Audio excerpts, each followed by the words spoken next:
ଇତିମଧ୍ୟରେ ଅସଂଖ୍ୟ ଲୋକ ଏକତ୍ର ହୋଇ ପରସ୍ପର ଉପରେ ମାଡ଼ି ପଡ଼ୁଥିଲେ। ଯେତେବେଳେ ସେ ପ୍ରଥମ ଆପଣ ଶିଷ୍ୟମାନଙ୍କୁ କହିବାକୁ ଲାଗିଲେ, ଫାରିସୀମାନଙ୍କୁ କର୍ମୀର ସ୍ୱରୂପ କପଟତା ବିଷୟରେ ସାବଧାନ ହୋଇଥାଅ, କିନ୍ତୁ ଯାହା ପ୍ରକାଶିତ ନ ହେବ ଏପରି ଆଚ୍ଛାଦିତ କିଛି ନାହିଁ, ଆଉ ଯାହା ଜଣା ନ ଯିବ ଏପରି ଗୁପ୍ତ କିଛି ନାହିଁ। ଅତଏବ ତୁମେମାନେ ଯାହା ଯାହା ଅନ୍ଧକାରରେ କହିଅଛ, ସେ ସବୁ ଆଲୋକରେ ଶୁଣାଯିବ।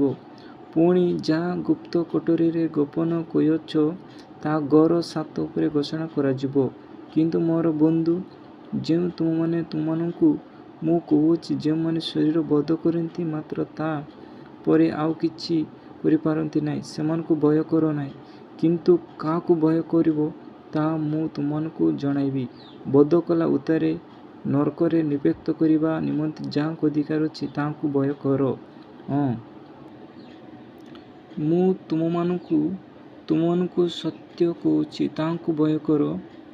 5ଟି ଗୋରସଟିଆ କ'ଣ ଯୋଡ଼ିଏ ପଇସାରେ ବିକାଯାଏ ନାହିଁ? ଆଉ ସେମାନଙ୍କ ମଧ୍ୟରୁ ଗୋଟିଏ ହେଲେ ଈଶ୍ୱର ସାମୁରେ ବିସ୍ମୃତ ନୁହେଁ। କିନ୍ତୁ ତୁମମାନଙ୍କ ମସ୍ତକ ସମସ୍ତ କେଶ ହିଁ ଗଣାଯାଇଛି। ଭୟ କର ନାହିଁ, ତୁମମାନେ ଅନେକ ଗୋରସଟିଆଠୁ ଶ୍ରେଷ୍ଠ।